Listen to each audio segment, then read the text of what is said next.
আমার খবর। এদিন বীরভূমের সাঁইথিয়ার পথপ্রদর্শক নাগরিক মঞ্চের পক্ষ থেকে সাঁইথিয়া রেল ব্রিজ সম্প্রসারণের কাজ দ্রুত শুরু করার দাবি সহ আরও 15 দফা দাবি নিয়ে স্মারকলিপি জমা দিল সাঁইথিয়া রেল কর্তৃপক্ষকে। শতাধিক মানুষ স্মারকলিপিতে সামিল হন। রেল ব্রিজ সম্প্রসারণের কাজ দ্রুত শুরুর দাবি এবং সঠিক সময়ে কাজ সম্পন্ন করতে হবে। এছাড়াও রেল স্টেশনের পূর্ব দিকে একটি নতুন টিকিট কাউন্টার করার প্রস্তাব, 10টি ট্রেনের স্টপেজের দাবি সহ সাঁইথিয়া আমোদপুর কাটোয়া লাইনের ট্রেন চালানোর দাবি। যেহেতু সাঁইথিয়া রেল ব্রিজ বন্ধ, তাই সাধারণ মানুষ পারাপারের একমাত্র ভরসা সাঁইথিয়া রেলের ফুট ওভার ব্রিজ। ওই ফুট ওভার ব্রিজে পারাপারের ক্ষেত্রে সাধারণ মানুষকে হয়রানির শিকার হতে হচ্ছে। বেশিরভাগ ক্ষেত্রে কিছু টিকিট পরীক্ষকের হাতে তাদের বিরুদ্ধে অভিযোগের একটি লিখিত দিয়েছেন পথপ্রদর্শক নাগরিক মঞ্চ। আজকে আমরা পথপ্রদর্শক নাগরিক মঞ্চের পক্ষ থেকে সাঁইথিয়া রেল স্টেশন কর্তৃপক্ষ একটি ডেপুটেশন দিলাম। আমাদের মূল দাবি ছিল সাঁইথিয়া রেল ব্রিজ সংস্কার যেটা শুরু হয়েছে সেটা কাজ এখনো শুরু হয়নি, কারণ সাঁইথিয়ার মানুষ এই সম্প্রসারণের ক্ষেত্রে খুবই ভোগান্তির শিকার হবে।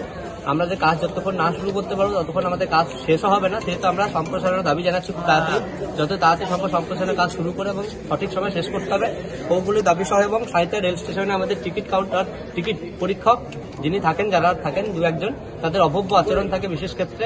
যেহেতু আমাদের মিটিং এ আলোচনা হয়েছিল যে টিকিট যারা পরীক্ষক থাকবেন তাদেরকে ফুট ওভারব্রিজ ব্যবহার করার জন্য সাধারণ মানুষকে দেবেন, কিন্তু অনেক ক্ষেত্রে দেখা যাচ্ছে টিকিট পরীক্ষকদের চক্ষু সম্মুখীন হতে হচ্ছে, এমন পরিস্থিতি হচ্ছে। এবং আমরা পূর্ব দিকে রেল কর্তৃপক্ষকে আমরা দাবি জানিয়েছি একটি পূর্ব দিকে একটি রেল কাউন্টার, টিকিট কাউন্টার যাতে করা যায় এবং বিভিন্ন ট্রেনের স্টপেজ থেকে শুরু করে বিভিন্ন দফা দাবি, আমাদের প্রায় 15-16 দফা দাবি ছিল। সমস্ত দাবিতে আমরা জানিয়েছি, তারা আমাদেরকে আশ্বাস দিয়েছেন, আগাম উপর নেতৃত্বের সাথে কথা বলবেন বলেছেন। আমরা 1 মাস তাদেরকে সময় দিলাম।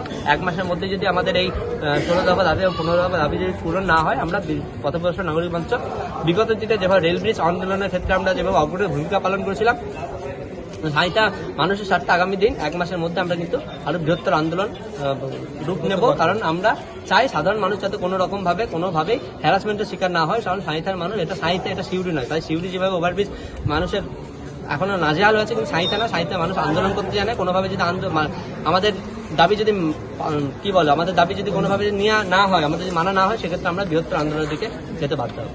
জেলা স্বাস্থ্য পরিষেবায় নতুন দিনের সূচনা। এমআরআই, রেডিওস্কোপি, সিটি স্ক্যান পরিষেবা এবার শান্তিনিকেতন মেডিকেল কলেজ ও হাসপাতালে পাওয়া যাচ্ছে। অত্যাধুনিক ব্লাড ব্যাংক ও প্যাথোলজি ল্যাবের সুবিধা রয়েছে। 10 টাকায় ডাক্তার দেখানো এবং ওষুধে 62% পর্যন্ত ছাড়ের সুবিধা। তাই আর দেরি কেন? আজই আপনার প্রিয়জনের চিকিৎসার জন্য আসুন আন্তর্জাতিক পরিকাঠামো আর অত্যাধুনিক প্রযুক্তি নিয়ে গড়ে ওঠা শান্তিনিকেতন মেডিকেল কলেজ ও হাসপাতালে। দেখতে চোখ রাখুন আমাদের ফেসবুক ও ইউটিউব চ্যানেলে।